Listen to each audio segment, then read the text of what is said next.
La situation sanitaire des femmes d'aujourd'hui est largement héritière d'un certain nombre d'idées, de discours, de pratiques qui nous viennent du passé. Et ben, ça, c'est la raison pour laquelle on peut être historienne et avoir quand même quelque chose à dire sur la santé des femmes d'aujourd'hui. Alors, la première chose importante à avoir à l'esprit, c'est que dans le courant du 18e et du 19e siècle, au moment où en Occident, la médecine fait beaucoup de progrès et commence à ressembler à celle que l'on connaît aujourd'hui, dans cette période de grand progrès pour la médecine, on a tout un discours extrêmement dépréciatif qui s'élabore sur le corps des femmes. Ce discours, il est construit par ceux qui détiennent et qui produisent le savoir à l'époque, et en l'occurrence, ben, ce sont seulement des hommes, puisque les hommes sont euh, les exclusifs détenteurs du savoir médical et les seuls à avoir le droit de pratiquer la médecine. Et donc, bah, ces médecins, ils construisent l'idée que les femmes sont par essence dysfonctionnelles, ou pour le dire autrement, que les femmes, moi j'aime dire qu'elles sont physiologiquement pathologiques.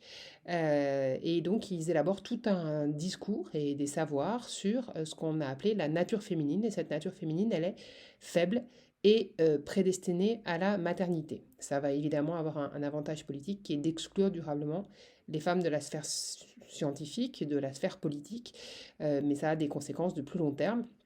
Parce que cette faiblesse congénitale des femmes eh ben, va expliquer naturellement pourquoi eh bien, un corps de femme est un corps souffrant. Voilà, les femmes souffrent, il est dans leur nature de souffrir, et ça permet de comprendre pourquoi, par exemple, une maladie comme l'endométriose, qui est une prolifération anormale de cellules utérines pardon, bien au-delà de l'utérus, qui induit notamment des douleurs de règles extrêmement importantes, bah, cette maladie, elle est reconnue par la Haute Autorité de Santé et inscrite dans un grand plan national en 2019, alors qu'elle est décrite pour la première fois en 1860 et qu'on considère qu'à peu près 10% des femmes en sont atteintes.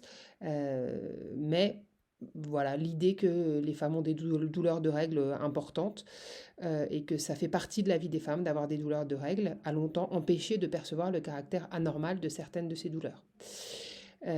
Donc il y a tout ce discours sur la nature féminine faible et souffreteuse. Et puis il y a tout un discours aussi pour dire que les femmes sont différentes des hommes. Pour le dire autrement, les hommes sont la norme en matière de savoir médical et les femmes sont les exceptions à la norme. On dit jamais que les hommes sont différents des femmes. C'est toujours les femmes qui sont l'exception à la règle. Et ça aussi, ça va avoir des conséquences en termes de prise en charge, parce que bah, les savoirs médicaux sont élaborés sur un corps masculin, et puis ensuite, bah, on décline ces savoirs éventuellement sur les savoirs féminins. Cette déclinaison secondaire sur les corps des femmes, de savoirs qui sont construits sur les hommes, bah, explique par exemple une prise en charge qui peut être défaillante pour certaines maladies, par exemple les maladies cardiovasculaires, pour lesquelles ben, les symptômes décrits et appris sont les symptômes de la maladie cardiovasculaire ou de la crise cardiaque chez l'homme. Et ben, les symptômes spécifiques des femmes sont pas appris ou alors décrits comme des symptômes atypiques, donc appris seulement secondairement, et donc ils viennent à l'esprit secondairement des médecins. Et donc bah, ça a eu des conséquences forcément en termes de prise en charge des patientes. Donc entre une nature féminine souffrante et souffreteuse, qui conduit paradoxalement à la fois à médicaliser beaucoup le corps des femmes tout en minimisant toujours les souffrances dont elles font état, et un discours qui fait de la femme l'exception à la règle qui est toujours le corps des hommes. Et ben, on a une histoire des savoirs médicaux qui construit progressivement un terrain favorable à la persistance d'inégalités de santé entre les femmes et les hommes.